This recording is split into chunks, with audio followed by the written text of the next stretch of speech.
दुदशधनुष्यं बद्धपदमासनस्थं एतं वासोपसानं नवकमलदलस्थलनेत्रं प्रसन्नं वामाङ्कारुणसीता मुखकमलमिलल्लोचनं नीलदाभो नानालङ्कारदेप्तां ददतमोरुजटा मण्डलं रामचन्द्र श्रीराम राम रघुनन्दन राम रामो श्रीराम राम भरता ग्रज राम राम श्रीराम राम रणकरकश राम राम श्रीराम राम शरणं भव राम राम।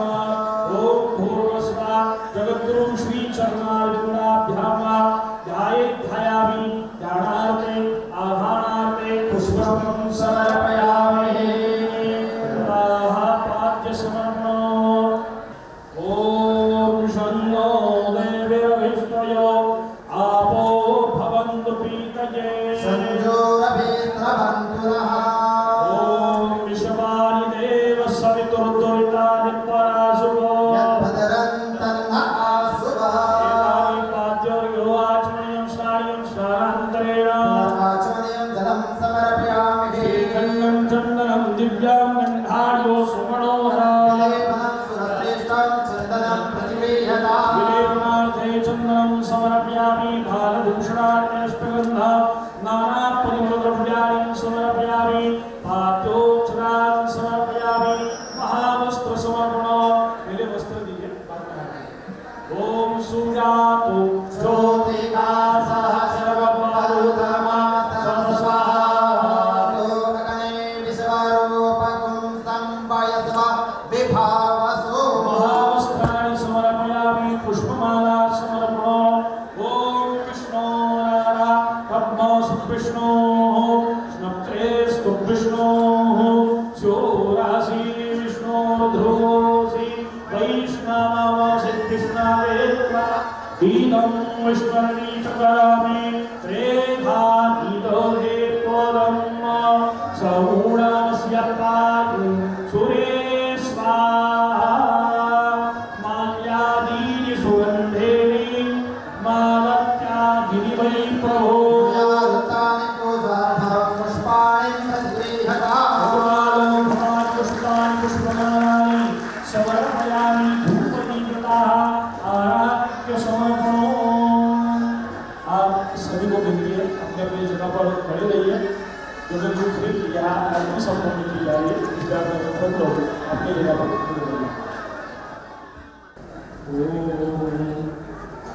ब्राह्मणोऽस्य मुखमासि बाहुराजन्यः कृतः उरुतस्य जनमैषः तदव्याकुं शूद्रो अजायत चन्द्रमा मनसो जातचक्षुः सूर्यो अजायत चन्द्राद्वायुश्च प्राणश्च मुखादगनेन जजाय हरिः प्रजनन्मे अस्तु दशवीरगुं सर्वगणगुं स्वस्तये आत्मशनि प्रजाशनि पशुशनि लोकशन्यभयशनिः अग्निं प्रजां बहुलां मे करोत्कन्नपयोरितो अस्मासु धत्ता कर्पूरगौरं करुणावतारं संसारसारं भुजगेन्द्रहारं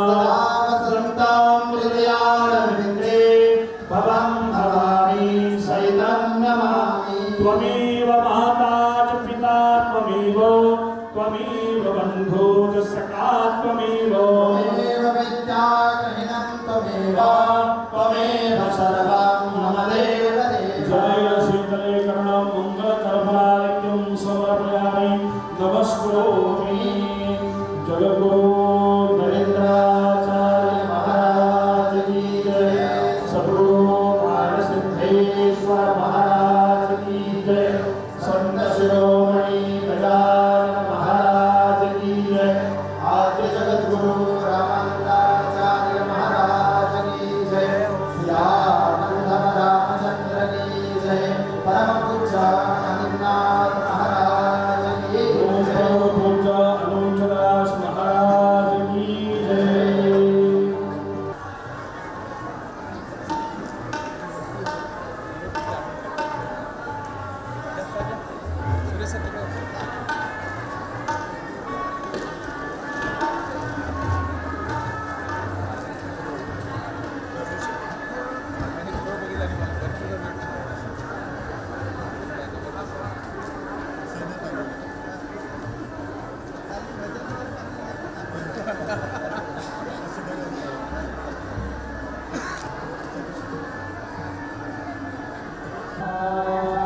श्री परम गुरुभ्यो नमः। श्री गुरुपादुकाभ्यो नमो नमः।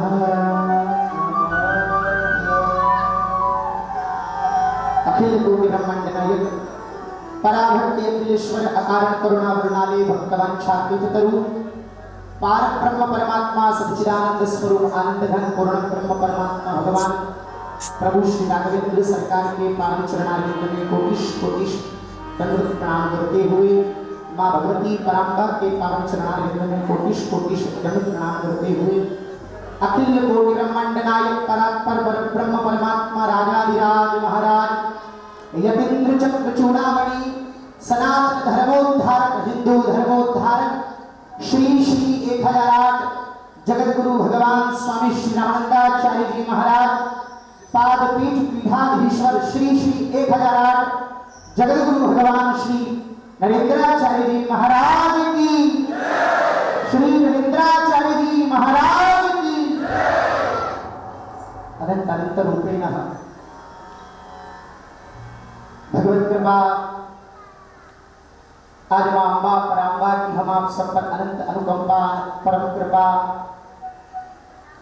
कि आज पूज्य प्रवर जगत गुरु भगवान का पावन पदार्पण इस मरुधर विष्णु समाज के इस दिव्य मंगल पांडाल में समस्त रत्नागिरी के भक्तों को परम आनंद और प्रेम प्रदान करने के लिए अपने पावन दर्शनों के माध्यम से हम आप सबको कृतार्थ करने के लिए श्री ठाकुर जी ने आज अनंत कृपा की कि आज पूज्य प्रवर हम आप सबको दर्शन देने के लिए पधारे हैं।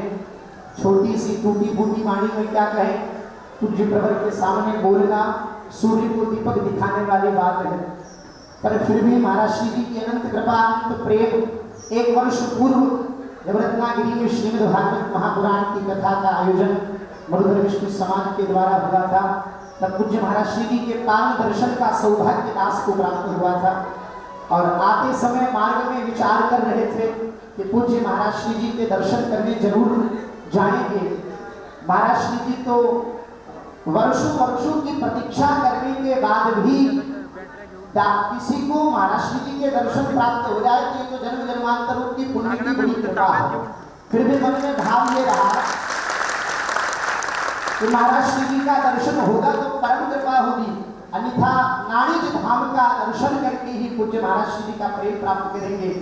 पर अनंत मां अम्बा की कृपा देखिए और पूज्य प्रवर महाराज श्री जी पूज्य जगत गुरु भगवान की अनंत कृपा देखिए कि नाणिज धाम का भी दर्शन प्राप्त हुआ और पूज्य प्रवर श्री सद्गुरुदेव भगवान जगत गुरु स्वामी श्री भगवान का पावन दर्शन और पावन प्रेम और पावन आशीर्वाद भी प्राप्त हुआ।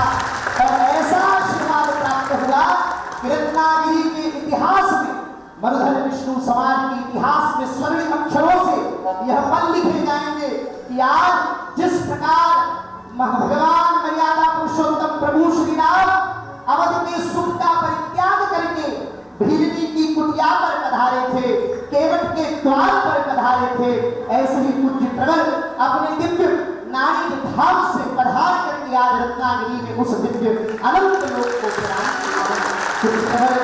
महाराज श्री जी के पावन चरणों में मैं दास क्या कहूँ, बोल करके यह सबसे बड़ा अपराध है, क्योंकि हमारे भगवान जगत गुरु भगवान हमारी पवित्र परंपरा आदि जगत गुरु स्वामी श्री रामानंदाचार्य जी महाराज भगवान की दिव्य परंपरा से नाड़ी धाम पीठाधीश्वर पूज्य भगवान के पावन चरणों में मैं बैठ करके भाव तो केवल और केवल यह है कि मैं आपके साथ बैठ करके पूज्य महाराज श्री का केवल दर्शन और दीदार प्राप्त करूं, मेरा तो भाव यह है। पर जिस प्रकार छोटा बच्चा तोतली भाषा में बोलता है तो माता पिता को बड़ा अच्छा लगता है। हमारा भाव पूज्य गुरुदेव भगवान के पावन चरणों में भाव कहना तो बहुत को चाहते, पर सारी बातें पूज्य प्रवर के चरणों में अनंतर मन से पूज्य प्रवर गुरुदेव भगवान महाराज श्री जी सब जानते हैं, सर्वांतर्यामी है, इसलिए क्या करें। अभूतपूर्व रूपेण त्रिदिवसीय सत्संग मरुधर विष्णु समाज के द्वारा रत्नागिरी को प्रदान किया गया, संपूर्ण रूपेण सनातन और सत्य की एक सूत्र के तान में बांधने का यह दिव्य अनुष्ठान है।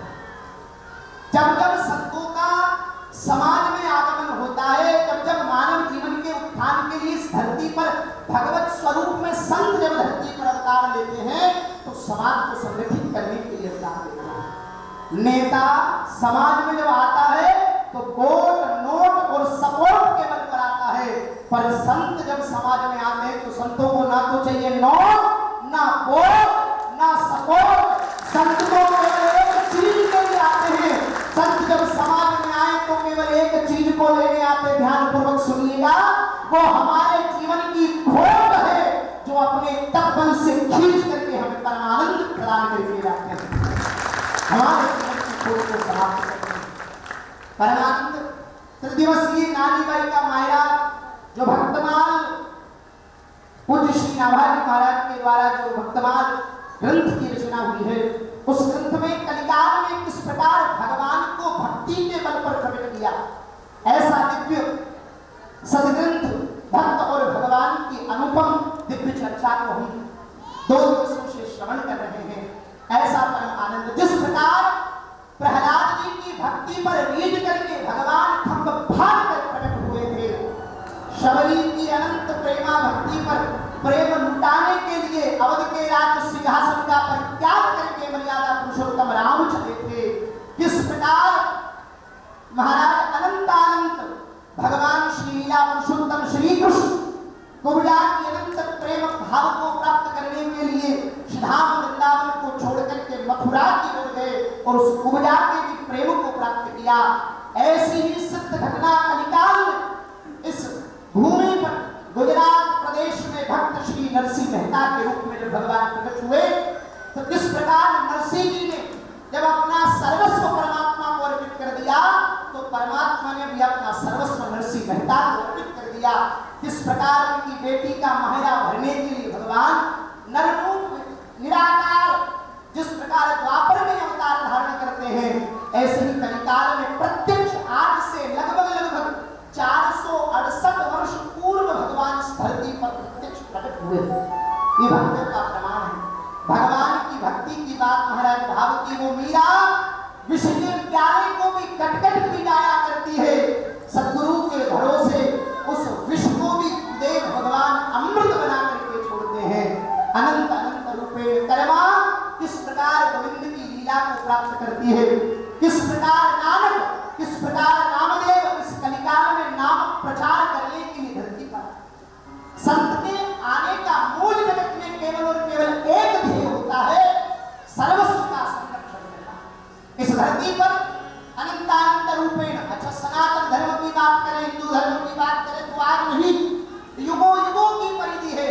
किस प्रकार रावण कुंभकर्ण कंस चाणूर मुष्टिक जैसे असुरों के द्वारा शतकोशल किस प्रकार असुरों के द्वारा सनातन धर्म को तोड़ने का प्रयास युगों युगों से किया जाने लगा था, लेकिन सदैव धर्म की जीत होती है। जब रावण अपने अत्याचार की चरम सीमा पर पहुंच जाता है, जहां सदग्रंथों पर, जहां संतों पर, जहां ब्राह्मणों पर और सत्य की परिधि को लेकर के जिस मार्ग में जो संतजन धर्म की ध्वजा को लेकर के चलते हैं, धर्म के बाहर करके जब चलते हैं, जब उनके जीवन पर किसी प्रकार का संकट अधर्मी आतताइयों के द्वारा किया जाता है, तब तब परमात्मा धरती पर अवतार लेकर के आते हैं। मानस में भगवान गोस्वामी तुलसीदास जी महाराज लिखते हैं, जब जब हो धर्म की हानि पार असुर अदम अभिमानी, तब तब धरि प्रभु विविध शरीरा हरि सदा सज्जन के लीला। भगवान धरती पर अवतार लेकर आते हैं, राम बनकर के आए। कितनी बार इतिहास को दोहराया गया और कलिकाल में वर्तमान में भी इतिहास को दोहराने का प्रयास किया जा रहा है, पर उन धर्मियों को सचेत किया जाता है कि जब तक इस धरती पर पूज्य प्रवर जैसे संत भगवान इस धरती पर विराजमान है, तब तक विधर्मियों के चंगुल को, विधर्मियों के जाल को समाप्त करने के लिए केवल एक संतों की हुंकार मात्र काफी है। एक गर्जना ही समस्त प्रकार की आत्माइयों की उस वाणी को, उस बोल को, शब्द को समाप्त कर सकता है। इसलिए भगवान संत रूप में धरती पर अवतार लेते। भगवान राम आए धरती पर धर्म की स्थापना करने के लिए। राम युग में राम आए, कृष्ण युग में कृष्ण आए, और कलिकाल का जब समय चला, जब जिस प्रकार सनातन धर्म पर संकट और विधर्मियों का बोलबाला होने लगा, महाराज धर्म की ध्वजा को खंडित करने का प्रयास किया जाने लगा, उस समय इस धरती पर भगवान शंकराचार्य के रूप में स्वयं महादेव अवतार लेकर आए और धर्म को संग्रहित करने के लिए शंकराचार्य जी भगवान के द्वारा संपूर्ण भारतवर्ष में 4 पीठों की स्थापना की।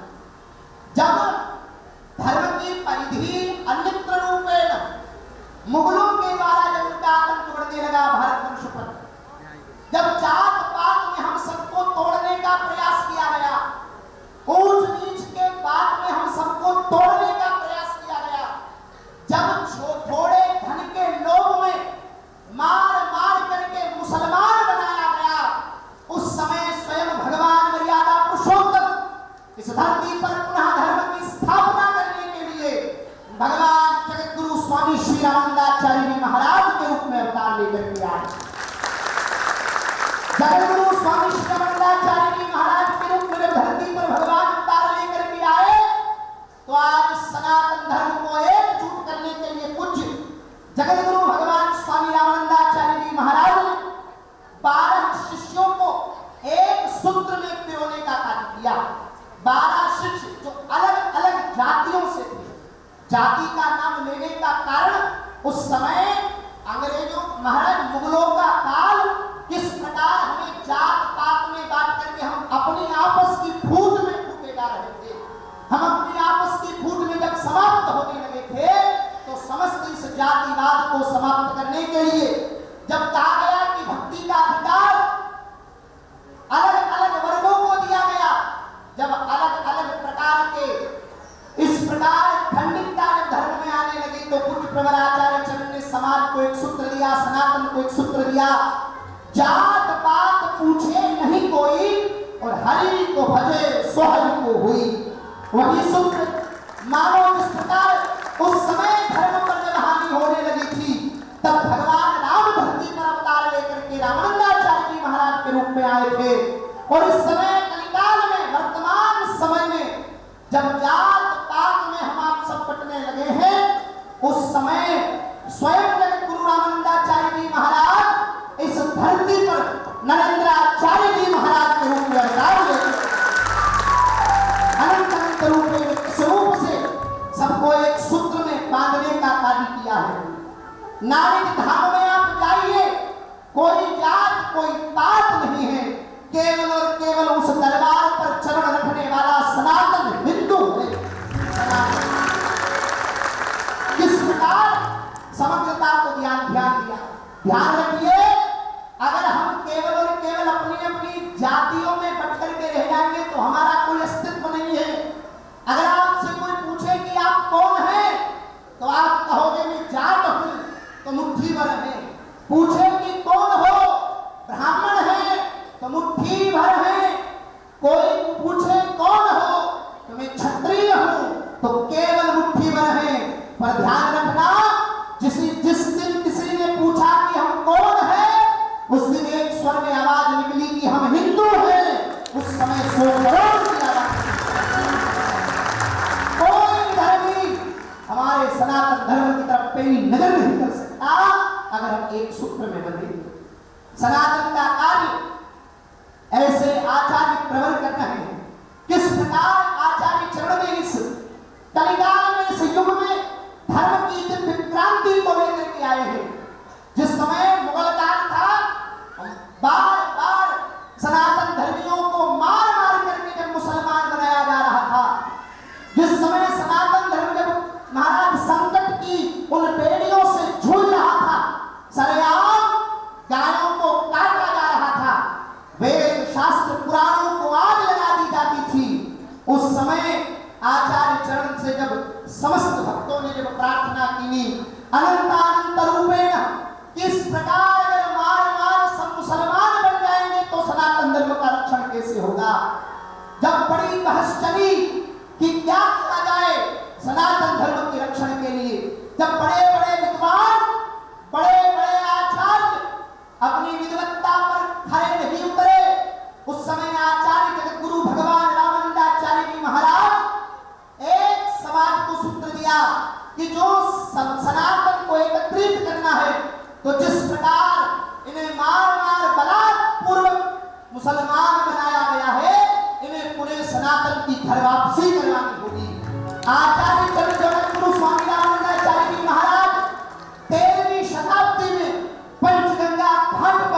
एक तोरण बांध करके, एक श्रीफल को लाल वस्त्र में बांध करके उस द्वार पर बांध करके ऐलान करते हैं कि मैं आज शुद्धिकरण का ऐलान करता हूं, जो इस द्वार से प्रवेश करेगा वो पुनः सनातनी होगा, वो पुनः सनातनी होगा। वही कार्य वर्तमान समय में पूज्यपाद जगत गुरु भगवान स्वामी श्री नाड़ी धाम पीठाधीश्वर शुद्धिकरण की आयोजन करके लाखों लाखों लोगों को पुनः घर वापसी के आयोजन आप श्री के द्वारा ऐसे क्रांतिकारी आयोजनों का आयोजन किया जाता है। ये सनातन धर्म के रक्षण के लिए मानव स्वयं परमात्मा मर्यादा पुरुषोत्तम इस धराधाम पर न रूप में अवतार लेकर के आए। जब बार बार द्वापर युग की घटना आती है, भागवत के माध्यम से आपने सुनी होगी कि जब महाराज अनंत अनंत रूपेण जरासंध के द्वारा 16,100 रानियों को जब बंदी बनाया गया और मुक्ति के लिए उन रानियों ने, उन स्त्रियों ने भगवान द्वारिकाधीश को पुकारा कि प्रभु आप हम पर कृपा कीजिए, नाथ हम पर कृपा कीजिए। और देसी भगवान करुणानिधि दीनबंधु दीनानाथ भक्तवत्सल भगवान द्वारिकाधीश जरासंध का वध करते हैं। उसी समय उन 16,100 रानियों को मुक्त करते हैं कि जाओ तुम अब अपने अपने घर जाने के लिए मुक्त हो। तब वो सारी ना देवियां कहती, स्त्रियां कहती है कि अगर आज हम अपने घर जाती हैं तो ना तो हमारा समाज हमें स्वीकार करेगा, ना ही हमारे पति हमें स्वीकार करेंगे। इस दृष्टि पर हमारा जीने का अधिकार नहीं, लोग हमें अक्षुब्ध दृष्टि से देखेंगे। उस समय पूर्ण ब्रह्म परमात्मा भगवान श्री कृष्ण 16,100 रूप बना करके मार्ग से पतित हुई उन नारियों का रक्षण करने के लिए, नारी का रक्षण करने के लिए 16,100 रूप बना करके सबको अपने पटरानी बना करके उन्हें स्वीकार करते हैं। धर्म के लिए उन्हें दिव्य संदेश दिए, साधना करने का संदेश दिया, दिव्य आत्मबोध का संदेश दिया। गुरु बनकर के भगवान विराजे हैं जगत में। जगत गुरु की उपाधि भगवान श्री कृष्ण जब प्राप्त करते हैं उनको 16,100 जो वेद की ऋचाएं हैं उन देवियों को आत्मज्ञान प्राप्त करने का साधन बता करके उनके प्राणपति भगवान। ऐसे ही पूज्य प्रवर आचार्य चरण भगवान श्री जगत गुरु भगवान नरेंद्र आचार्य जी महाराज समस्त जीवों की आत्मा के उत्थान के लिए, हमारे उस दिव्य परम पद को प्राप्त कराने के लिए अपने दिव्य तप, अपने दिव्य साधना के बल पर आत्मा से साक्षात्कार कराने का जो अनंत रूप में हम आप सब पर उपकार करते हैं, तो यही पूर्ण जगत गुरु की उपाधि वर्तमान समय में श्री कृष्ण की भूमिका भगवान जगत गुरु भगवान नरेंद्र आचार्य जी धर्म का सतत रक्षण भगवान अनंत अनंत रूपेण इस धरती पर सतत करते हैं। ध्यान रखिए, ये समय हम आप सबके एक होने का समय है, ये संगठित होने का समय है। विधर्मी पूर्ण तैयारी में है, लेकिन उससे ज्यादा तैयारी के लिए हमारे संत समाज जगत गुरु भगवान अपने संपूर्ण जीवन को समर्पित करके, परमार्थ में समर्पित करके किस प्रकार सनातन को संगठित करने के लिए आए हैं। जब मनुधर समाज आज कल हम नाड़ी धाम पर पूज्य प्रवर गुरुदेव भगवान के दर्शन के लिए जब पहुंचे तो केवल दर्शन मात्र की बात कही, और जब भक्तों के द्वारा पूज्य महाराज श्री जी के चरणों में ये निवेदन किया गया कि महाराज श्री हम रत्नागिरी में जो नववर्ष की जो यात्रा निकाली जाती है, तो रत्नागिरी की यात्रा अलग निकलती है और मरुधर समाज की यात्रा अलग निकलती है, तो सनातन के कार्य अलग अलग क्यों? सनातन का एक सूत्र होना चाहिए। केवल ये एक शब्द पूज्य प्रवर के चरणों में जब अर्पित किया तो सौभाग्य देखे रत्नागिरी का कि पूज्य प्रवर गुरुदेव भगवान कहते हैं कि कल रत्नागिरी की इस एकता के लिए स्वयं जगत गुरु भगवान रत्नागिरी की पवित्र धरती को अनंत पवित्र करने ये हमारा सौभाग्य है कि एकता के सूत्र में बांधने के लिए पूज्य प्रवर हमारे आज सन्मुख महाराज इस बात को तो कैसे कहें कि किस रूप में दर्शन हमें प्राप्त हुए, क्या बात कहें। ऐसा प्रतीत होता है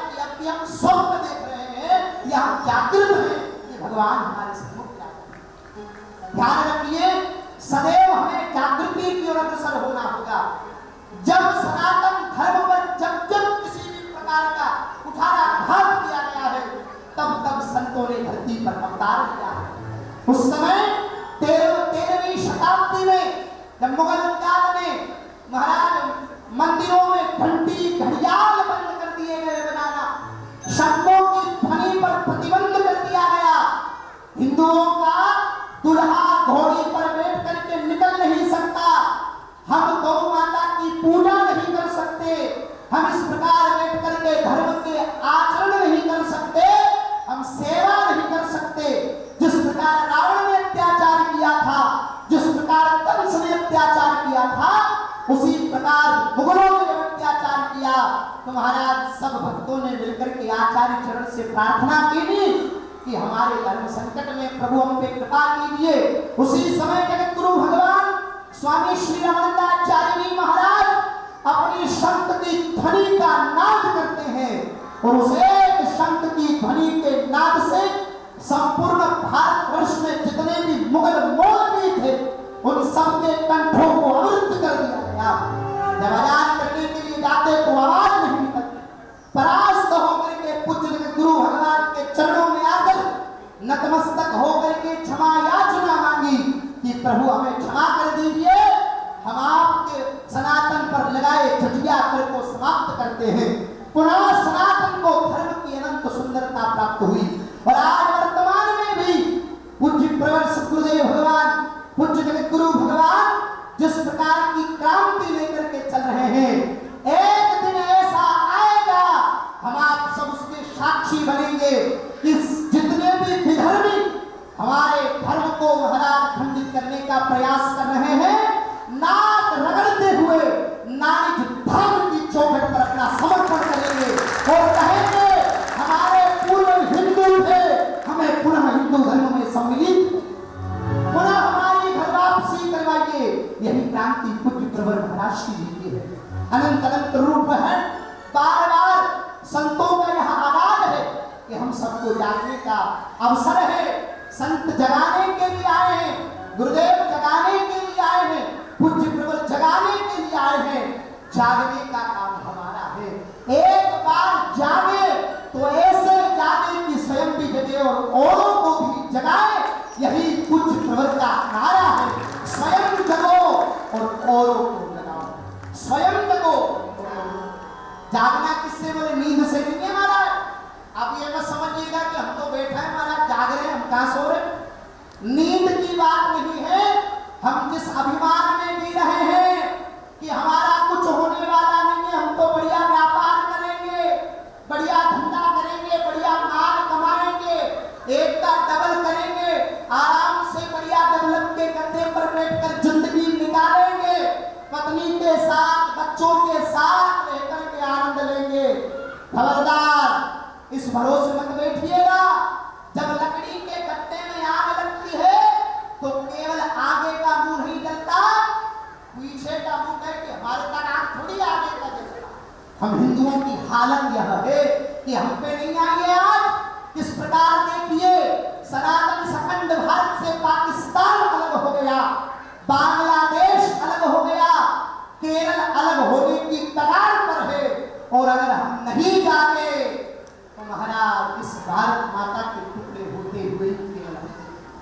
लेकिन चिंता मत करिए, हमें जगाने के लिए पूज्य प्रवर महाराज की जैसे संत जब इस धरती पर हैं तो हमें चिंता करने की आवश्यकता नहीं है। क्यों?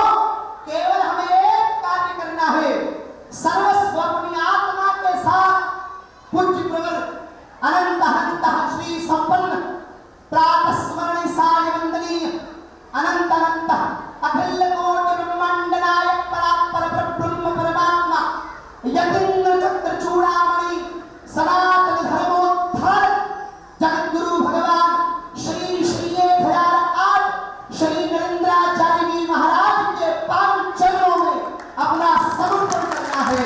आगे की जिम्मेदारी पूज्य प्रवर महाराज की है। किस प्रकार लव जिहाद जैसी बात सनातन धर्म में आ रही है, विधर्मी किस प्रकार अपने चंगुल को बना करके हमारे धर्म को समाप्त करने के लिए लव जिहाद जैसी बातों को चलाया जा रहा है। लैंड जिहाद जैसी बात इस भारत वर्ष में हो रही है। किस प्रकार इस भारतवर्ष की भूमि को महाराज पखपोड़ अपनी जमीन कहकर के अतिक्रमण कर रहा है। अगर हम नहीं जानेंगे तो महाराज समय बड़ा खतरनाक है। पूज्य प्रवर महाराज श्री जी के पावन चरणों में हम आप सब बैठ करके उस धर्म की दिव्य धारा आनंद प्राप्त करने के लिए बैठे हैं। मैं बीच में जिस प्रकार महाराज ठाकुर जी के मंदिर में जाते हैं और वो पर्दा लगा होता है ना महाराज, तो भक्त लोग इंतजार करते हैं कि पुजारी पर्दा कब खोले, पुजारी पर्दा कब खोले। तो उस पर्दे के साथ फूट बन करके मैं मध्य में हूँ, मैं अपराध के लिए क्षमा चाहता हूँ। पर पूज्य प्रवर महाराज श्री जी के पावन चरणों में वाक पुष्पों को समर्पित करके अपने शब्दों को पूज्य गुरुदेव भगवान अनंत श्री संपन्न प्रभु श्री के पावन चरणों में समर्पित करते हुए एक बार अपने दोनों हाथ उठाएंगे और जोर से गर्जना करेंगे। अपने हाथ की दोनों मुट्ठी बिल्कुल कड़क बांध लीजिए। जयकार में इतनी ताकत हो कि पूरा आज अनंत रत्नागिरी की ये भूमि का कण कण पूज्य महाराज श्री के नाम से आह्लादित हो जाए कि हाँ, ऐसी दिव्य चेतना हमें प्राप्त हुई है। अनंत श्री भूषित अखिल कोट ब्रह्मांड नायक परात्पर परब्रह्म यतीन्द्र चक्र चूड़ामणि सनातन धर्मोद्धारक प्रभु श्री रामचंद्र जगद्गुरु भगवान रामानंदाचार्य वंशावंश नारायण धाम पीठाधीश्वर भगवान जगद्गुरु स्वामी श्री नरेंद्राचार्य जी महाराज की जयकार में ताकत में इतनी जोर से बोलिए कि किसी विधर्मी की तोप में अफसल अकबर अगर पल रहा हो तो इस घटना को सुनकर वही समाप्त हो जाए। जगद्गुरु श्री नरेंद्राचार्य जी महाराज की गुरु स्वामी श्री नरेंद्राचार्य जी महाराज की गुरुदेव भगवान की गुरुदेव भगवान की सनातन धर्म की भारत माता की हिंदू राष्ट्र की हिंदू राष्ट्र की जय श्री। सभी से अनुरोध है, महाराज जी के चरणों में पुष्पांजलि अर्पित करने के लिए आप सब लोग अपनी जगह पर खड़े रहेंगे। मंगलाचरण होगा, इसलिए आप सब लोग अपनी जगह पर खड़े रहिए, हाथ जोड़िए।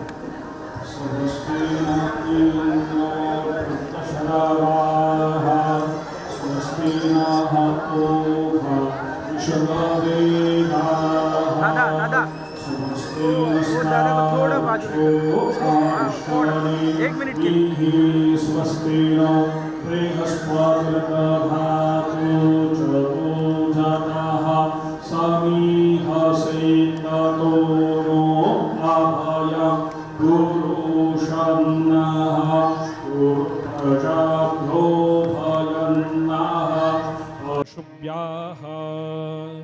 अनंत कोटि ब्रह्मांड नायक महाराजाधिराज योगीराज संत शिरोमणि गजानन महाराज समर्थ सद्गुरु कार सिद्धेश्वर महाराजाना विशेष कृपा पात्र ज्ञानबोध स्वरूप सर्व भक्त लोक रक्षक भक्त प्रतिपालक भक्ताभिमानी हिंदू धर्म संरक्षक विशिष्टाद्वैत तत्वाभिमानी प्रभु रामचंद्र स्वरूप सर्व स्वतंत्र तंत्र सर्व काम फलप्रद संसार पारावार तारक करुणाकर विग्रह सच्चिदानंद कंद धर्म उद्धार का अवतार सर्वभूत हृदय सर्वभावैक्यगम्य शक्तित्रय स्वरूप निरुपम वैभव सार्वभौम आद्य जगद्गुरु रामानंदाचार्य स्वरूप अभेद परिपूर्ण हिंदू जगन्मान्य आद्य जगद्गुरु रामानंदाचार्य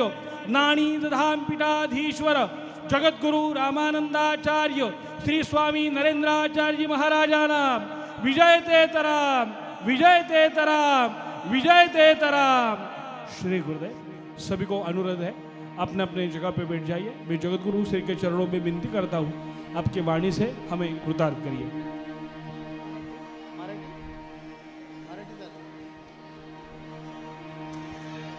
श्री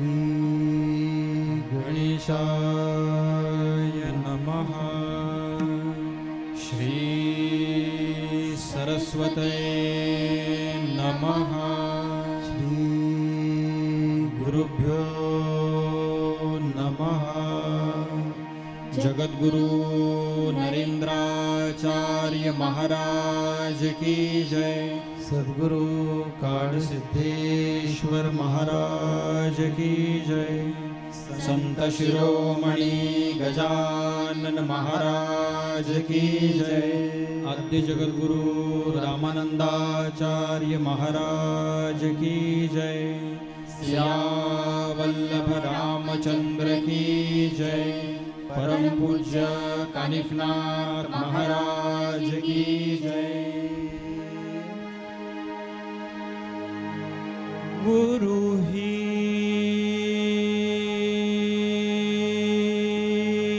दाता है,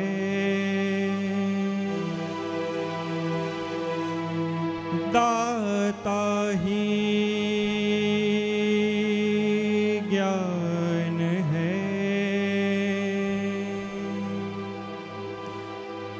ज्ञान ही मोक्ष है. मुक्ति देने वाले दाता तू साक्षात ब्रह्म है. नमं ध्यानं शरणं, नमं ध्यानं शरणं, नमं ध्यानं शरणं, शरणं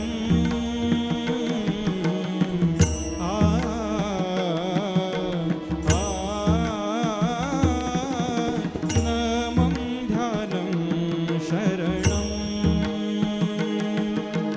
नमं ध्यानं शरणं.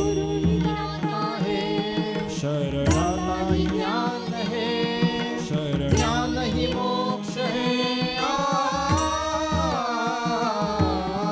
नमं ध्यानं शरणं,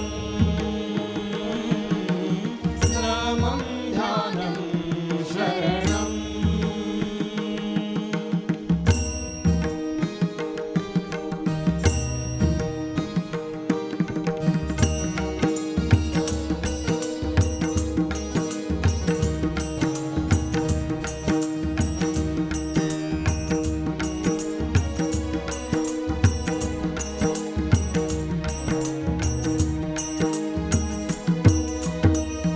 गुरु गगन में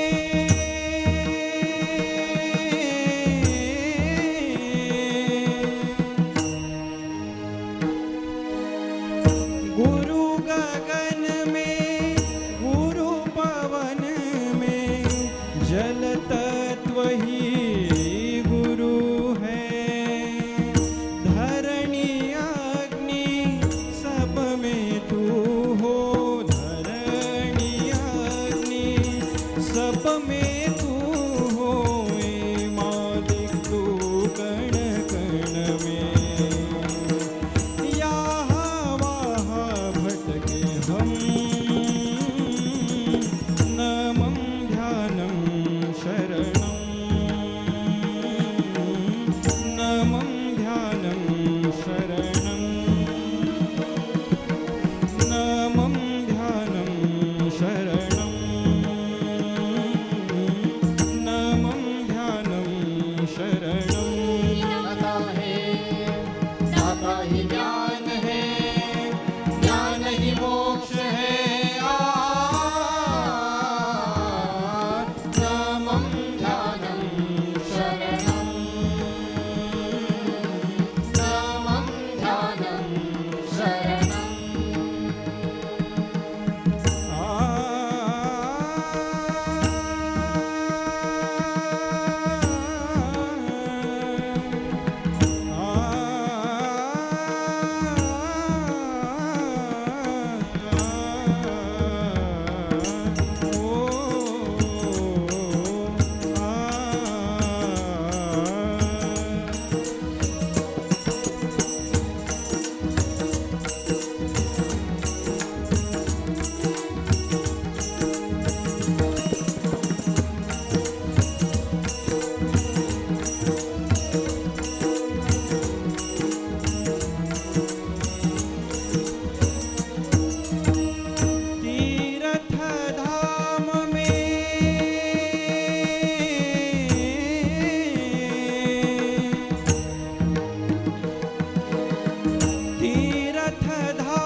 गुरु ही दाता है, दाता ही ज्ञान है, ज्ञान ही मोक्ष है, मुक्ति देने वाला दाता तो साक्षात परब्रह्म है। ये कलयुग में हमें तारने के लिए भगवान कृष्ण नहीं आएंगे, राम जी नहीं आएंगे, विठल नहीं आएगा। हमारे जैसे नरसिंह मेहता है, मीराबाई है, वैसे संत के रूप में भगवान आएगा। और हमारा जो सनातन धर्म है, धर्म के बारे में अगले पार्ट में हम बोलने वाले। तो हमारा सनातन धर्म बचाने के लिए जैसे भगवान रामानंदाचार्य पैदा हो गए, 13वीं सदी में आद्य जगत गुरु रामानंदाचार्य पंचगंगा घाट पर अवतीर्ण हो गए और उन्होंने एक घोषणा की, जात पात पूछे ना कोई। अभी अभी हमारे अनुज दास महाराज जो श्री श्री 1008 चेतन दास जी महाराज के कृपा पात्र है, हमारे लाडले हैं, इन्होंने बताया आपको कि जब जब धराधाम पर ऐसा आघात होता है तब तब भगवान खुद संतों का रूप धारण करवा के, गुरु का रूप धारण करवा के धरती पर अवतीर्ण होता है। यह हर धर्म में, मुस्लिम हो, सिख हो, ईसाई हो, जैन हो, हर धर्म में बताया है कि भगवान इंसान के रूप में आता है। इसी कारण तो गुरु नानक जी ने कहा है ना, गुरु रूप इंसान नहीं है, वो तो स्वयं परब्रह्म है, वो है चारों धाम, भजलो गुरु का नाम भैया, भजलो गुरु का नाम। हमारे महाराष्ट्र में नामदेव महाराज होके गए हैं, उन्होंने तो बताया है, मराठी में उनका अभंग ऐसा है, ज्याने गुरु नाही केला त्याचा जन्म वाया गेला। मला वाटतं आपल्याला मराठी समजत असेल तर मराठी सुरू करेन मी।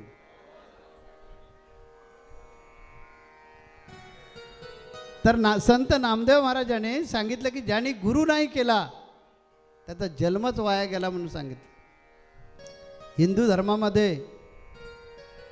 16 संस्कारांना फार महत्त्व आहे। जन्माला आल्यानंतर अगदी आपल्या अंत्येष्टीपर्यंतचे जे विधी, महाराज जी आपको समझता नहीं है ना, थोड़े थोड़े बाद में बोलते हैं। हम कुंभ में जब हमारा अखाड़ा होता है, उधर ही बगल में ही हम उनको लेकर ये करते, जगह देते हैं कि इन पर विशेष प्यार है हमारा। अभी 2027 में आपको नासिक में दिखेगा। तर जोपर्यंत जीवनामध्ये गुरु नाहीत तोपर्यंत मोक्ष नाही। आहार निद्रा भय मैथुन सर्व योनी समसमान, परंतु मनुष्य देहीचे ज्ञान अधिक जाण सर्वांचे। आपण इतर प्राण्यांसारखे प्राणीच आहोत, फक्त माणसाळलेले। त्या माणसाळलेल्या वृत्तीला म्हणतात मानवतावाद। आपल्याला भगवंताने बुद्धी दिले जी बाकीच्या कुठल्याही प्राण्याला आपल्यासारखी बुद्धी नाही आहे। आपल्याला कर दिलेत, हात दिलेले आहेत, या हाताने असे कर्म करा की हा मनुष्य जन्म जो मिळालेला आहे तो मुक्ती साधण्यासाठी दिलेला आहे। मुक्तीचे 4 प्रकार आहेत, सलोकता, स्वरूपता, समीपता आणि सायुज्यता। तुम्ही महाराजांच्या सहवासात आहात, इथे किती मारवाडी समाज मोठा आहे। आपल्यासारख्या एवढ्याच लोकांना नरसिंह मेहतांचं आख्यान ऐकावं महाराजांच्या मुखातून असं का वाटलं? तर ज्यांच्या नशिबामध्ये ते असतं त्यालाच ते प्राप्त होतं। त्यात तुम्ही सलोक देत आहात, ही सलोखता दिवसेगणिक वाढवाल त्या तुम्ही समीपतेमध्ये जाल. समीपता म्हणजे देवाच्या जवळ जायचं आहे. आपल्या आचरणानं सेवा, साधना आणि आचरण हे मुक्तीसाठी 3 मार्ग आहेत. सेवा करा, माझी शिकवण आहे, तुम्ही जगा, तेच महाराजांनी सांगितलं मगाशी, आणि दुसऱ्याला जगवा. आणि अशा प्रकारची सेवा करून इतकी ती सेवा उच्च कोटीची करा की हे मी केलं, मी प्याऊ डालला, मी अमुक केलं, हे मनातलं काढून टाका. त्या ती उच्च कोटीची साधना होते. आणि निगर्वीय राहा, हे आचरण असलं पाहिजे. मी देणारा कोण नाही, त्या भगवंताच्या कृपेनं माझं मोठं दुकान चाललेलं आहे. हे भगवंता मला अशा प्रकारची ताकद दे की मला सतत दान धर्म करता आला पाहिजे. कारण आपण जे काही कमवतो त्यातलं काही पर्सेंटेज हे इतरांसाठी वापरा. आपला जो जन्म आहे तो 3 गोष्टींसाठी आहे. पहिली गोष्ट आहे प्रपंच करा, नीटनेटका प्रपंच करा. कारण हा प्रपंच तुम्ही जर व्यवस्थित केला नाही तर कुत्र्यामध्ये, मांजरामध्ये, गाढवामध्ये, घोड्यामध्ये आणि आपल्यामध्ये फरक काय? ज्ञानेश्वर महाराजांनी सांगितलं, आहार, निद्रा, भय, मैथुन सर्व योनी समसमान, परंतु मनुष्य देहीचे ज्ञान अधिका जाण सर्वांचे. म्हणजे आपल्याला इतर प्राण्यांपेक्षा बुद्धी अधिक आहे. त्या बुद्धीचा उपयोग करून उत्तम प्रकारचा प्रपंच करा. पैसे कमावताना बिनधास्त पैसे कमवा, अजिबात लाजू नका.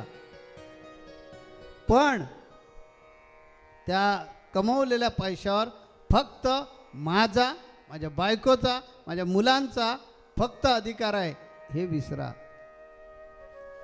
त्याच्यावर अधिकार समाजाचा पण आहे. त्यामुळे जे काही कमावतो त्यातलं काही विशिष्ट पर्सेंटेज समाजासाठी खर्च करा, दीन दुबळ्यांसाठी खर्च करा, दुःख पीडितांसाठी खर्च करा. आणि खर्च केल्यानंतर ही अपेक्षा जर ठेवलं नाहीत माझं नाव लागलं पाहिजे, तरच ते पुण्य होतं. आणि जर तुम्ही सतत डिव्हिडंड घेतच राहिलात तर फक्त मुद्दलच राहणार आहे. म्हणून नाव कधीच लावायचं नाही. म्हणून आपल्या हिंदू धर्मामध्ये असं सांगितलेलं आहे की गुप्तदान, मंदिरामध्ये पेटी असते, गुप्तदान करा. जे दान केलं तर त्याला ठाऊक आहे, त्या गोपालकृष्णाला ठाऊक आहे कुणी किती दान केलेलं आहे. ते नाव कशाला पाहिजे. म्हणून दान धर्म करून समाजासाठी सुद्धा जगलं पाहिजे. दुसरं कर्तव्य आहे माणसाचं, समाजासाठी जगा. म्हणजे पहिलं सांगितलं प्रपंचासाठी जगा, दुसरं सांगितलं इतरांसाठी जगा. महाराज, मी काशीला गेलो होतो आणि तिथे 5 लोकांना जीव घातलं. कुणाला? वाईफ म्हणजे बायको, 2 मुलं, माझ्याबरोबर आई होती तिला, आणि बाबांना. तो दानधर्म होतो का? दानधर्म असा करा की जो दुःख पीडित असेल, जो गरजू असेल, जो अडचणीत असेल त्याला मदत करा. तुम्ही सगळे लोक इकडे आलेले आहात, माझेच आहात. मी गुरु या नात्यानं माझी सगळे तुम्ही लेकरं आहात, सगळे चेलेच आहात माझे. इथे जे आलेले आहात, धंदा उद्योग करतात, दुसरा बंधू धंदा उद्योग करताना खाली पडत असेल त्याला हात दिला पाहिजे, मदत केली पाहिजे आणि त्याला सावरलं पाहिजे. हे काम आहे तुमचं. जो दुःख पीडित आहे त्या दुःख पीडिताचं अश्रू मी नाही पुसणार तर कोण पुसणार? अशा प्रकारची आपली वृत्ती असली पाहिजे, तेव्हा ते पुण्य लागतं, ती साधना होते. आपल्याला ऐकून माहिती असेल, कदाचित नसेल सुद्धा, आम्ही प्रत्येक प्रकल्प जो आमचा चालू आहे तो फुकट आहे. इथे नाणी जवळच आहे, तुम्ही येत नाहीत तिकडे. आलं पाहिजे आश्रमावर. ॲम्ब्युलन्स सेवा आहे. एक एक गाडी 20-20, 22-22 लाख रुपयाची आहे. गाडी आमची, ड्रायव्हर आमचा, डिझेल आमचं, सगळाच खर्च मेंटेनन्सपासून आमचा. ॲक्सिडेंट झाला की जायचं, उचलायचं, पेशंटला घेऊन जायचं नाही, ॲडमिट करायचं आणि त्याचा जीव वाचवायचा. तो कुठल्या जातीचा, धर्माचा, रामानंदाचार्यांचं ब्रीदच आहे ना, जात पात पूचे नकोय. आज जवळजवळ 17 ते 18 हजार लोकांचे जीव त्या सेवेमुळे वाचलेत. अशा अनेक अनेक सेवा आहेत. तर मानवी जीवनाचं हे कर्तव्य आहे की त्यांनी काय केलं पाहिजे की समाजासाठी जगलं पाहिजे. तिसरं कर्तव्य आहे या जन्मामध्ये मोक्ष मिळवला पाहिजे. या चराचरामध्ये चैतन्य स्वरूपामध्ये मीच आहे अशा प्रकारचा साक्षात्कार स्वतःमध्ये घडवून घेणार. त्यावेळी पुनरुपी जनन, पुनरुपी मरण, पुनरुपी जननी जठर संपणार. नाहीतर परत परत परत परत परत परत जन्माला येणार. 4 लाख वेळा माणूस परत परत जन्माला येतो. आपल्याला इथून मृत्यू आला की आपण खाली नीच योनीमध्ये कधीच जाणार नाही, कारण तुम्ही सलोकतेमध्ये आहात. त्यामुळे गाढव, कुत्रा, घोडा अशा योनीमध्ये जाणार नाहीत जन्माला. तुम्ही परत मनुष्य जन्मालाच येणार. अशी संधी भगवंत 4 लाख वेळा देतो. म्हणून ही जी संधी मिळाली, या संधीचं सोनं करा. गुरुदेवांवर प्रेम करा. त्यांनी सांगितलेल्या मार्गाने जा. ते सांगतील त्या मार्गानं. असं अध्यात्मामध्ये सांगितलं जातं की गुरूंच्या समोर दगड व्हा. मला काहीच समजत नाही असं समजा, तर जीवनाच्या पाठीवर लिहिता येतं. येतानाच पाठी भरून घेऊन आलो असलं, लिहिणार काय? म्हणून आमचे चैतन्यदासजी यांनी जे अनुजदासना जे पाठवलेलं आहे मार्गदर्शन करण्यासाठी, हे गुरु परंपरेतूनच आलेले असतात. ते ज्यावेळी बोलतात ते नुसते एकटे बोलत नाही, ते लक्षात घ्या. त्यांच्या पाठीमागे गुरु परंपरा बोलत असते. आपला रामानंदी संप्रदाय, रामानंदाचार्य संप्रदाय, त्या गुरु परंपरेतून तुम्हाला ते मार्गदर्शन करतायत. ते मार्गदर्शन ऐकून आपल्या जीवनाचं आपण सोनं करून घेतलं पाहिजे. गुरु जीवनामध्ये काय देतात आणि जीवनातलं कोडं कसं सोडवतात एक दृष्टांत सांगतो. सगळ्यांना मराठी कळतंय ना? एक गर्भश्रीमंत माणूस होता. 3 मुलगे आणि इतका श्रीमंत की सोनं मोजून घ्यायचं झालं तर तराजूनं घ्यावं लागेल. 1 किलोमध्ये सोनं सगळ्या मुलांना येईल अशी त्याची श्रीमंती. म्हणजे आता बाकी त्याच्याकडे काय प्रॉपर्टी असेल सांगायची गरज नाही, आपल्याला समजलेलं असेल. त्याने विचार केला की आपण मरण्यापूर्वी पोरांना वाटप करून द्यावं. पण हमाधुमीच्या संसारामध्ये त्याला वेळच मिळाला नाही आणि शेवटच्या घटका मोजा लागला. घरघर सुरू लागली. सगळे पोरं, 3 पोरं आणि 3 पोरांच्या बायका आणि नातवंड सगळे पायाजवळ बसले आणि ह्यांना घरघर लागली होती. प्राण काय जात नव्हता आणि त्यांचे हाल चालू होते. त्या मोठ्या मुलानं सांगितलं, बाबा तुमची काय इच्छा राहिली का? तर बापानं सांगितलं, हो. काय राहिलंय ती सांग. मग त्यानं खुनेनं सांगितलं, तुम्ही 3 जण आहात? हो. माझी जी इस्टेट आहे ती मी सांगतो तशी वाटून घेणार का? सगळे पोरं बोलली, हो घेणार. वचन द्या. 3 पोराने हातावर बापाच्या हात ठेवला, वचन दिलं. आणि मग बापानं आपल्या उशीखाली एक कागद ठेवला होता, तो बाहेर काढला, पोरांच्या हातात ठेवला आणि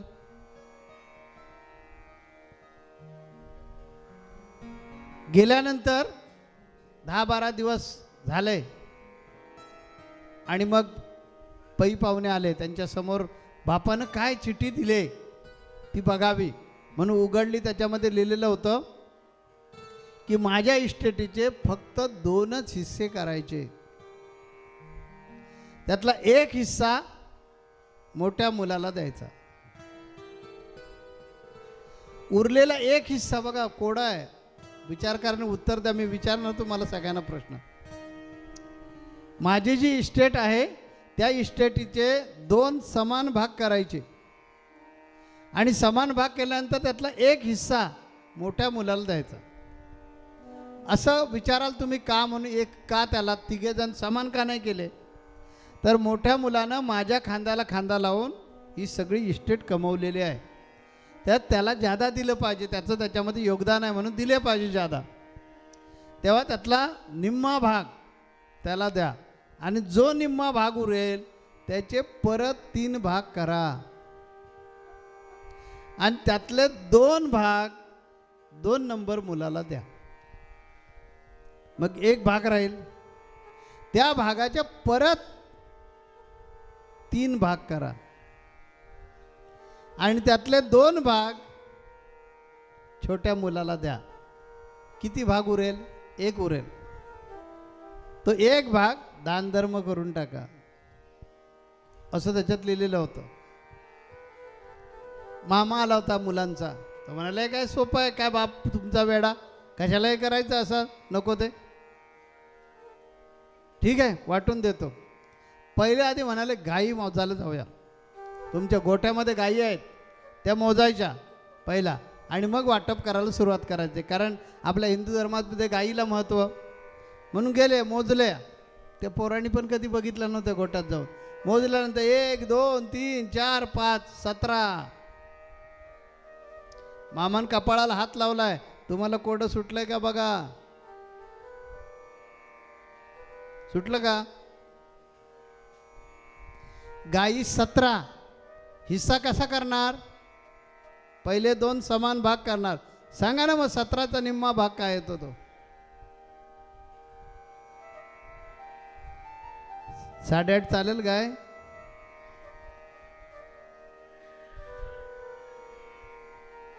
बाप जातानाच कोडं घालून गेलं ना.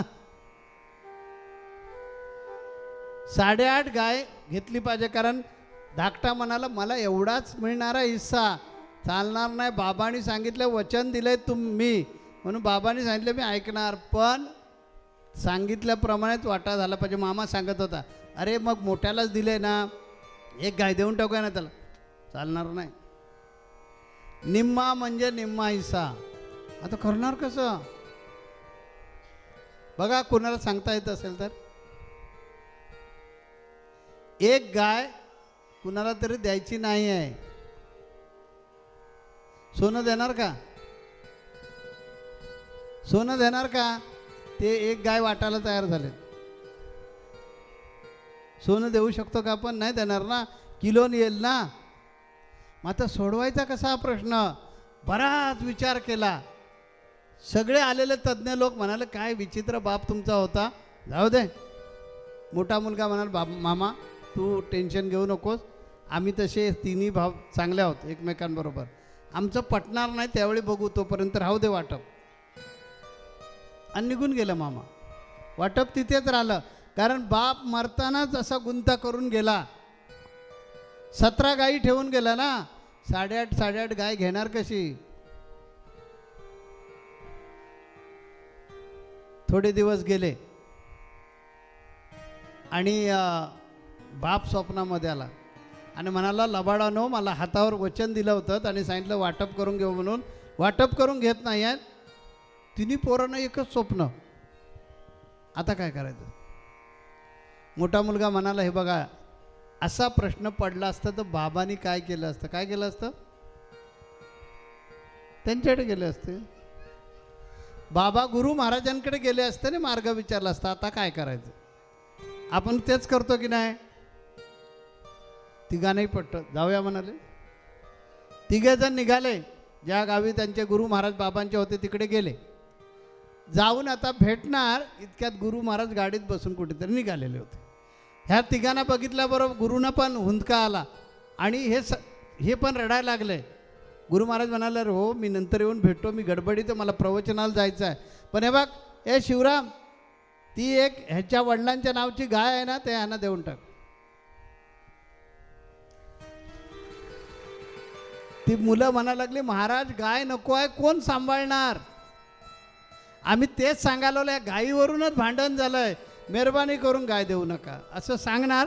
पण महाराज ऐकतात कुठे गेले निघून.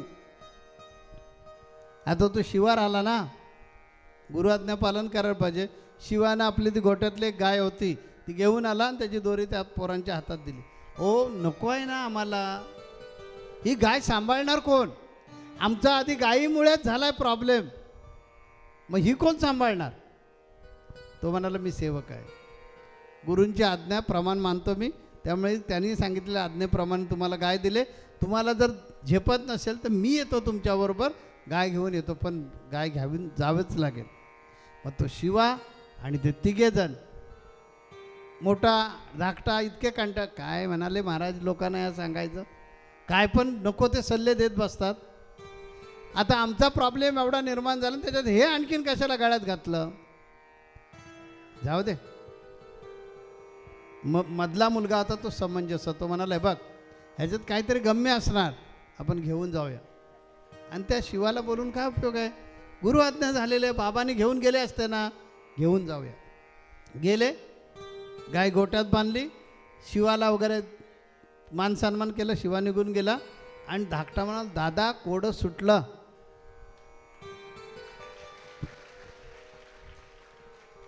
अरे कसं कोडं सुटलं सांग? चल दाखवतो गोट्यात. तिन्ही भाऊ गोट्यामध्ये आले आणि म्हणाले बघ आता गाई मोज किती? 18. आता काय सांगितलं हिस्सा करायला? जे काय प्रॉपर्टी असेल त्याचे 2 समान भाग करा. 18 गायींचे 2 जर समान भाग केले तर किती आले? 9. त्यातल्या मोठ्यानं 9 गायी घ्यायच्या ठरलेल्या होत्या. त्या हे घे तुला 9. आता राहिल्या 9 गायी. धाकटा म्हणाला सुटणारच नाही प्रॉब्लेम, मी सांगतो सुटत नाही आहे.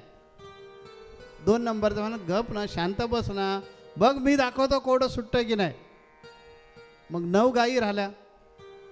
आता बाबांनी लिहिलं होतं की परत त्यांचे 3 भाग करायचे. 3-3चे 3 हिस्से झाले.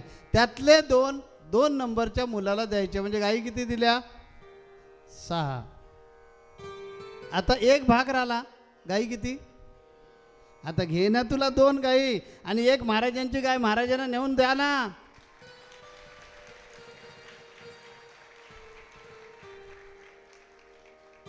असं काम करतात गुरु. रडता पडता कोठही अडता तोच नेतसे पार, गुरुविन नाही दुजा आधार. म्हणून जीवनामध्ये गुरु आवश्यक आहे. त्यांच्यावर प्रचंड प्रेम केलं पाहिजे. आपण जीवन जगत असताना आपल्या हातून अनेक प्रकारच्या चुका घडत असतात. त्या चुकांना कंट्रोल करण्यासाठी, त्या चुका दाखवण्यासाठी अशा गुरूंची गरज असते. म्हणून हे असे सप्ते केले पाहिजेत. आपण आपल्या उद्योगधंद्यामध्ये व्यस्त असतो आणि या व्यस्त दिनचर्येतून आपल्या रीती, आपले रिवाज, आपले संस्कार, आपली संस्कृती सगळंच विसरतो. आता त्या विषयाकडे मी येतो, पण तत्पूर्वी ज्यांच्याबद्दल आज कथा चाललेल्या आहे त्या नरसिंह मेहताना एक पुष्प वाहूया शब्दसुमनानं आणि आपण पुढे जाऊया.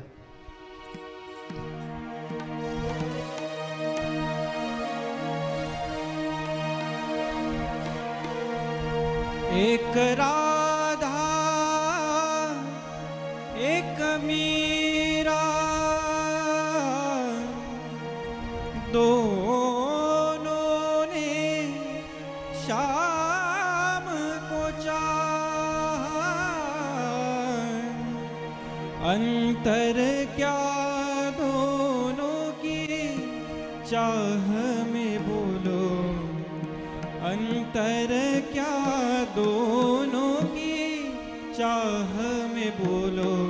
एक प्रेम दीवानी एक दरस दीवानी, एक प्रेम दीवानी एक दरस दीवानी.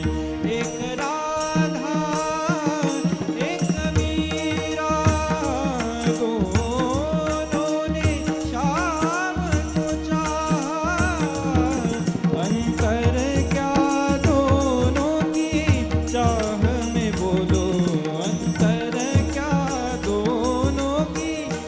चाह में बोलो एक प्रेम दीवानी एक दरस दीवानी एक प्रेम दीवानी एक दरस दीवानी एक प्रेम दीवानी एक दरस दीवानी एक प्रेम दीवानी एक दरस दीवानी। राधा ने मधुबन में ढूंढा मीरा ने मन में पाया। राधा ने मधुबन में ढूंढा मीरा ने मन में पाया।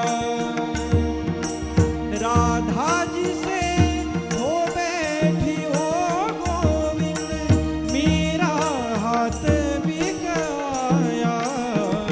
एक मुरली एक पायल एक पगली एक घायल अंतर क्या दोनों की प्रीत में बोलो अंतर क्या दोनों की प्रीत में बोलो। एक सूरत लुभानी एक मूरत लुभानी एक सूरत लुभानी एक मूरत लुभानी एक प्रेम दीवानी एक दरस दीवानी एक प्रेम दीवानी एक दरस दीवानी। मीरा के प्रभु गिरधर नागर राधा के मन मोहन।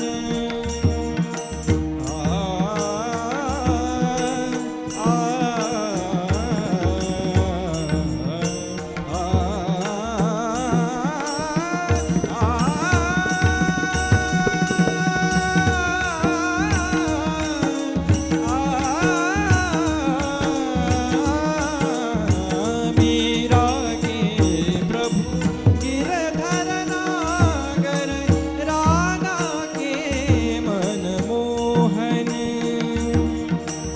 राधा नित श्रृंगार करे और मीरा बन गई जोगन। एक रानी एक दासी दोनों हरि प्रेम की प्यासी। अंतर क्या दोनों की तृप्ति में बोलो अंतर क्या दोनों की तृप्ति में बोलो। एक जीत न मानी एक हार न मानी एक जीत न मानी एक हार न मानी। एक राधा एक मीरा दोनों ने शाम को चाह। अंतर क्या दोनों की चाह में बोलो अंतर क्या दोनों की चाह में बोलो। एक प्रेम दीवानी एक दरस दीवानी एक प्रेम दीवानी एक दरस दीवानी एक प्रेम दीवानी एक दरस दीवानी।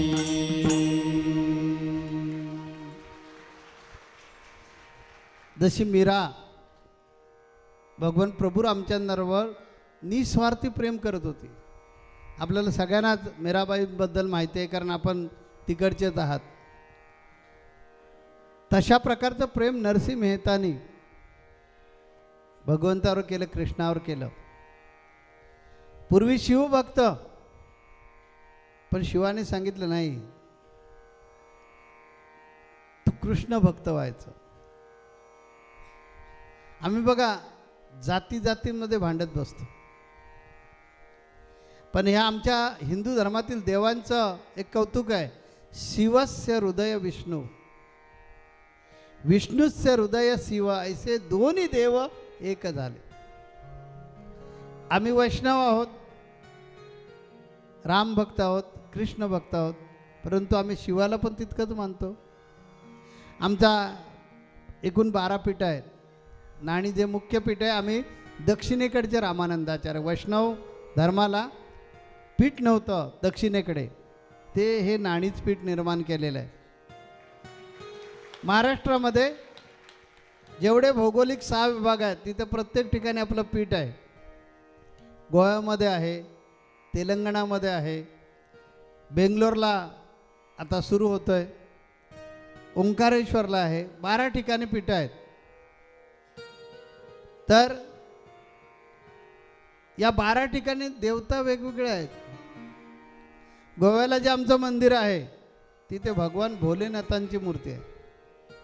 आम्ही काय संदेश देतो की देव एकच आहे, त्याला हरी म्हणा नाहीतर हर म्हणा, एकच आहे.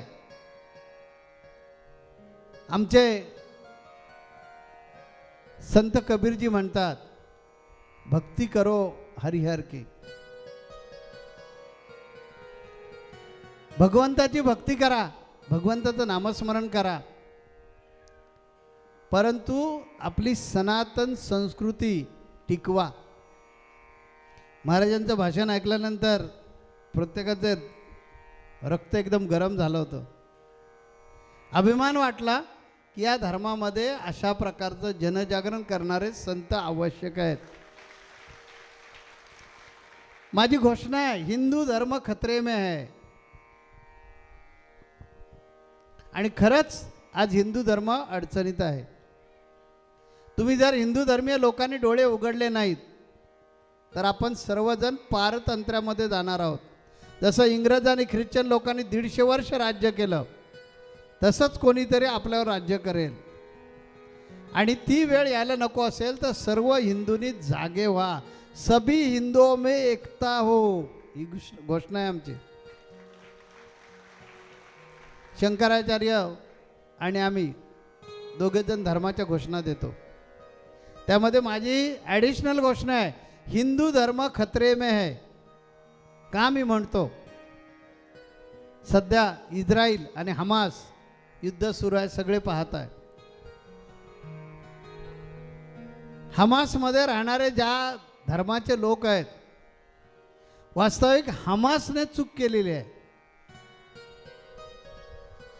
हमासने इस्रायलला दुखावण्याची काही गरज नव्हती, पण जाणून बुजून हमासने अटॅक केला आणि इस्रायलला दुखावलं. ते यहुदी लोक आहेत हो, ते काही हिंदू लोक नाही आहेत. मी काय म्हटलं कळलं? ते यहुदी आहेत, ज्यूस आहेत लोक. ते सोडणार नाहीत. पाय लावला तर आम्ही हिंदू पळ काढू आणि बाजूला पळतो. म्हणून आपली ही वाईट परिस्थिती आहे.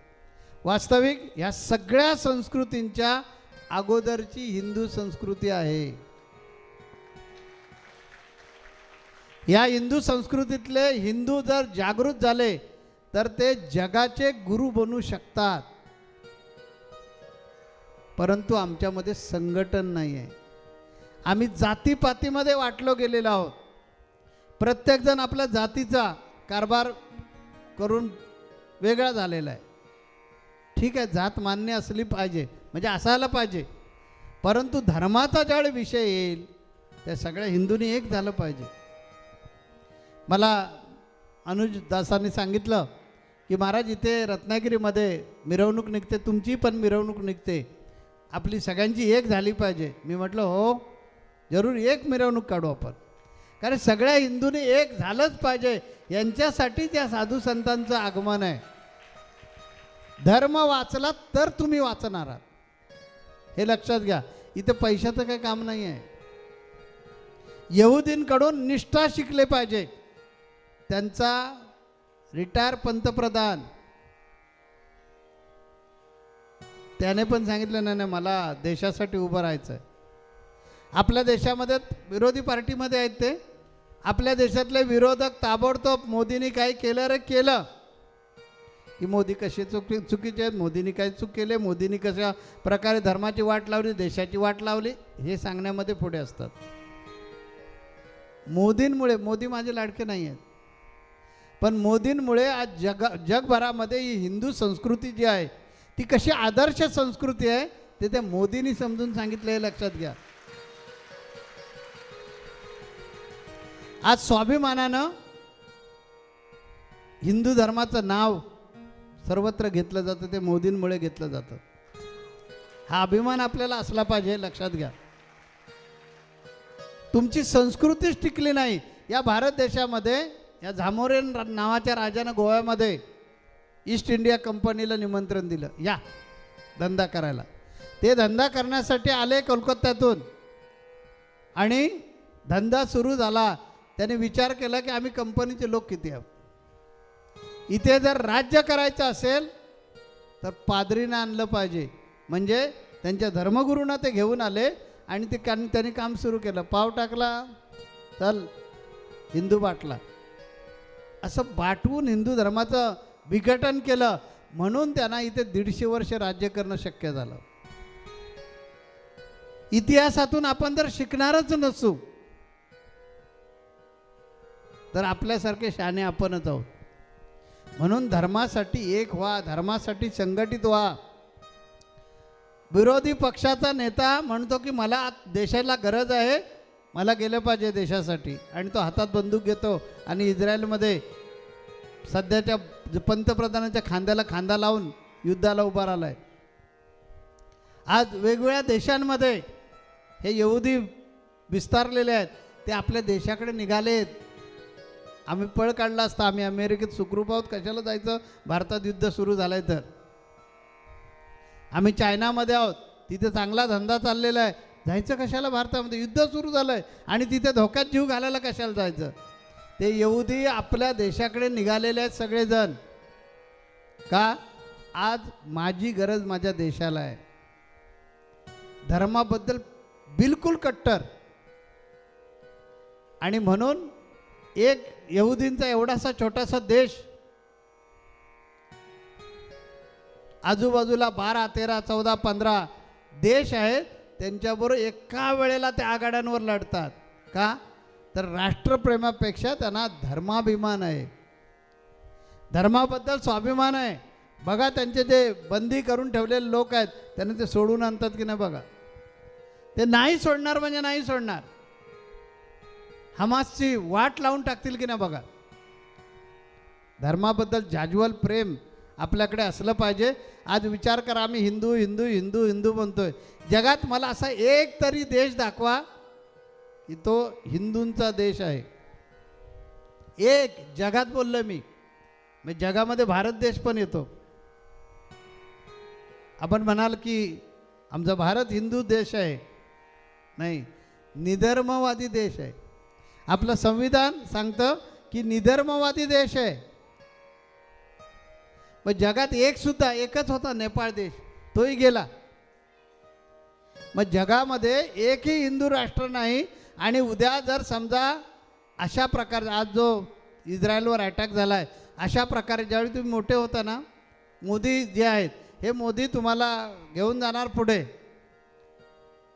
आज आपली आर्थिक स्थिती जी होती ती फार खालावलेली होती. आज आपण कुठल्या स्तरावर आलो.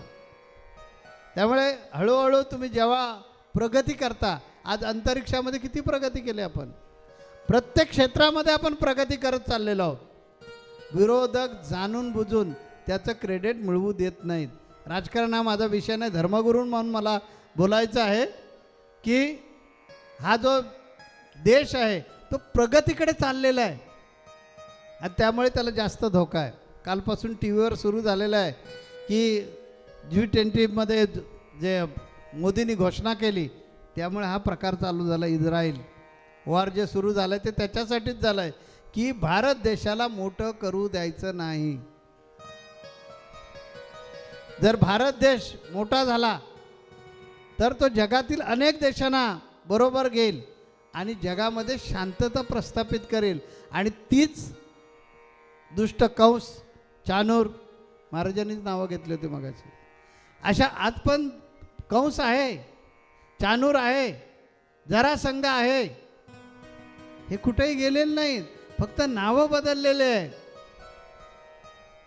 कुणी हमास नाव घेतलेलं असेल तर कुणी आणखीन काय वेगळं नाव घेतलेलं असेल. पण हे दुष्ट लोक जगामध्ये कधीही शांतता प्रस्थापित करू देणार नाहीत. आणि यांच्यापासून वाचायचं असेल तर संघटित व्हा. नाहीतर एक वेळ अशी येईल की ना घर का ना घाट का. आपल्या देशावर संकट येणार 100%. कारण तुम्ही ज्यावेळी उंच होत जाता ना त्यावेळी तुम्हाला ऊन वारा पाऊस सहन करावाच लागतो. जशी जशी देशाची प्रगती होत चाललेली आहे, आज आपल्या देशाला जगाच्या राजकारणामध्ये विचारात घ्यावं लागतं. पूर्वी गृहीत धरलं जायचं, हा फरक आहे. पूर्वी आपल्याला गृहीत धरलं जायचं, आता त्याचा विचार करावा लागतो. भारत देशाचं मत काय जगाच्या राजकारणामध्ये, हे जे सगळं आहे हे आपल्या संघटित होण्याचा प्रकार आहे. म्हणून हिंदूंनी सगळ्यांनी संघटित व्हा. महाराज एकदम तेज बोललेले आहेत म्हणून मी थोडं कमी बोललो आहे. अनुजदास जे आहेत त्याने आपल्याला जे सांगितलेलं आहे ते सत्य आहे. जग जे आहे जगाच्या दृष्टिकोनातून आपल्याला एकही देश नाही आहे. आणि इथे जे आपण काही आहोत, आपण संघटित झालो नाही. आपण जातीपातीमध्ये आता नवीन एक प्रकार जास्त वाढत चालला आहे, आरक्षण. ही परदेशी लोकांची खेळी आहे.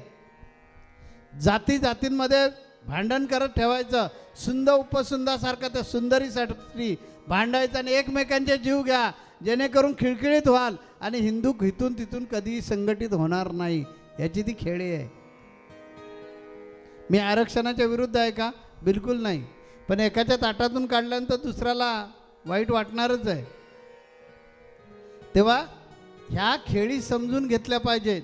शाळा कॉलेजमध्ये जे शिकवलं जातं, धर्म कसा संपेल, आपण कसे संपून जाऊ, आपण संघटित कसे राहणार नाही, याचा पूर्ण प्लॅन करून जगाचं राजकारण चाललेलं आहे.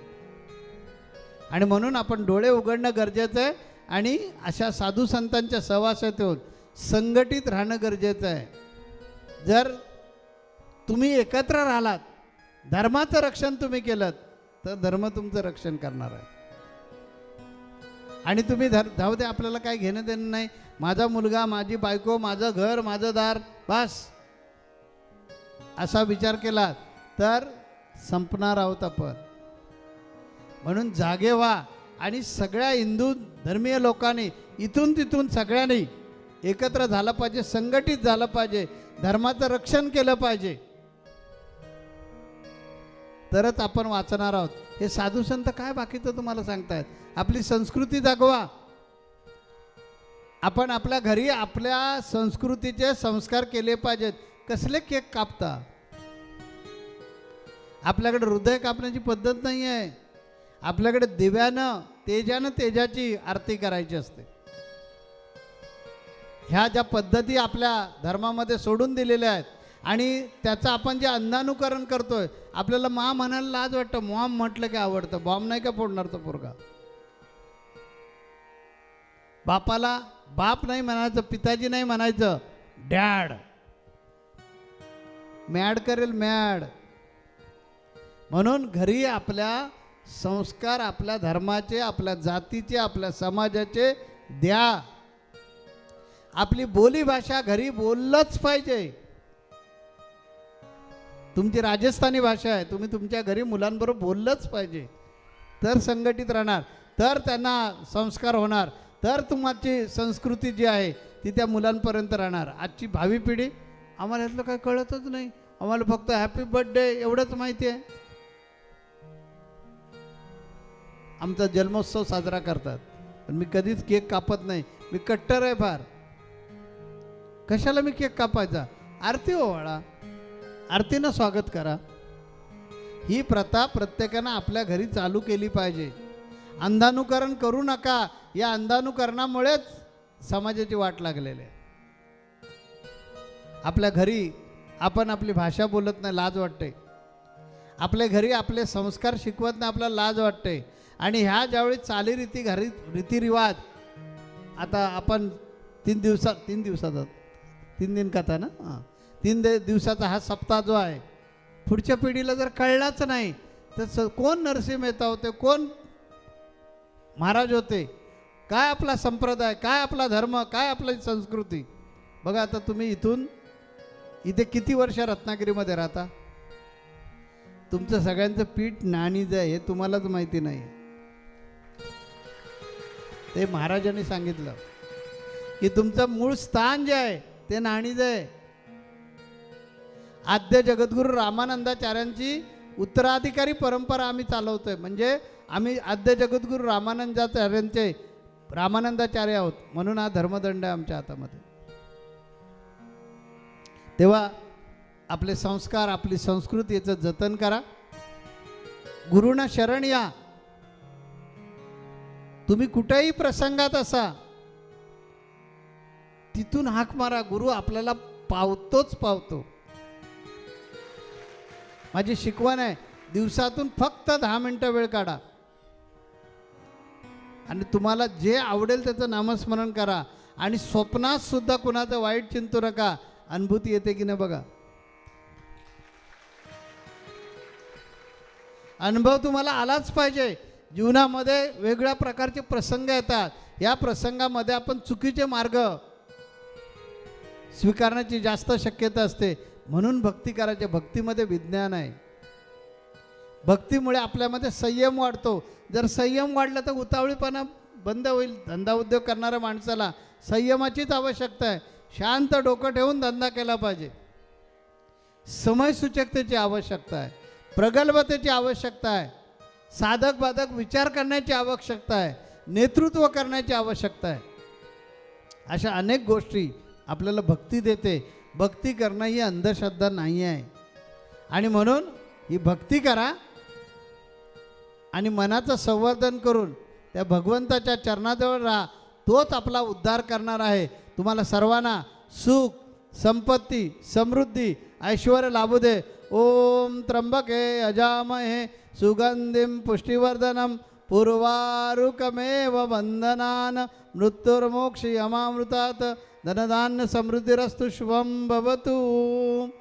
एक आम्ही गजर घेणार आहोत आणि माझ्या वाणीला विराम देणार आहोत.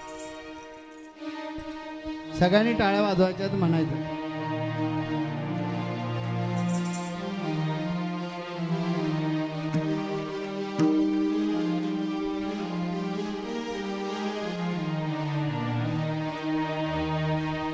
गोविंद माधव राधे राधे, केशव माधव राधे राधे, गोविंद गोपाल राधे राधे, गिरिधर नागर राधे राधे. गोविंद माधव राधे राधे, केशव माधव राधे राधे, गोविंद गोपाल राधे राधे, गिरिधर नागर राधे राधे. गोविंद माधव राधे राधे, केशव माधव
सद्गुरु काड सिद्धेश्वर महाराज की जय। संत शिरोमणि गजानन महाराज की जय। आद्य जगत गुरु रामानंदाचार्य महाराज की जय। सिया वल्लभ रामचंद्र की जय। परम पूज्य कानिकनाथ महाराज की जय। धर्म की जय हो। अधर्म का नाश हो। सभी प्राणियों में सद्भावना हो। गो हत्या बंद हो। विश्व का कल्याण हो। सत्य की जय हो। सभी हिंदुओं में एकता हो। सभी हिंदुओं में एकता हो। सभी हिंदुओं में एकता हो। हिंदू धर्म खतरे में है। हिंदू धर्म खतरे में है। हिंदू धर्म खतरे में है। जय सिया राम जय सिया राम। जय सिया राम जय सिया राम। जय सिया राम जय सिया राम। श्री गुरुदेव। और कोई शुक्रवार के इस भूमि में आज पधारने के लिए यहाँ अपने पावन परिवेश करने के लिए मैं गुरुदेव भगवान उनका बहुत बहुत पूरे समाज की ओर से आपके चरणों में वंदन करता हूँ। आप यहाँ पधारे हम आशीर्वाद दिया के लिए हम आपको श्रेय नहीं करेंगे। मैं निवेदन करूँगा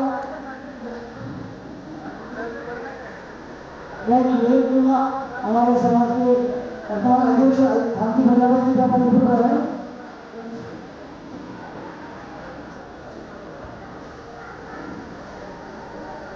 श्रीमान श्री रामाचार्य देश के श्रीमान अध्यक्ष जी भगवान आप जल्दी से अगले बाबूलाल जी आप बता रहे श्री धनराज जी चौधरी विभाग प्रधान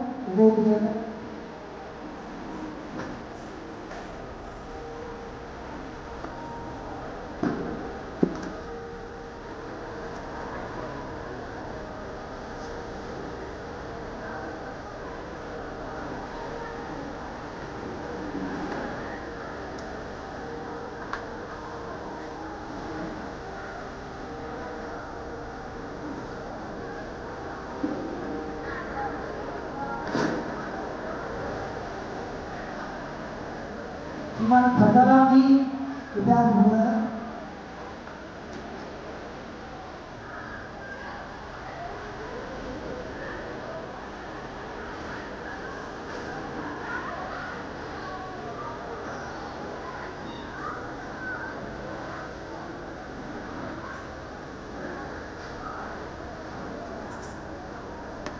मैं संतोष महिला जी यहाँ बनाए हुए श्रीमान श्री जी ठाकुर साहब को स्वागत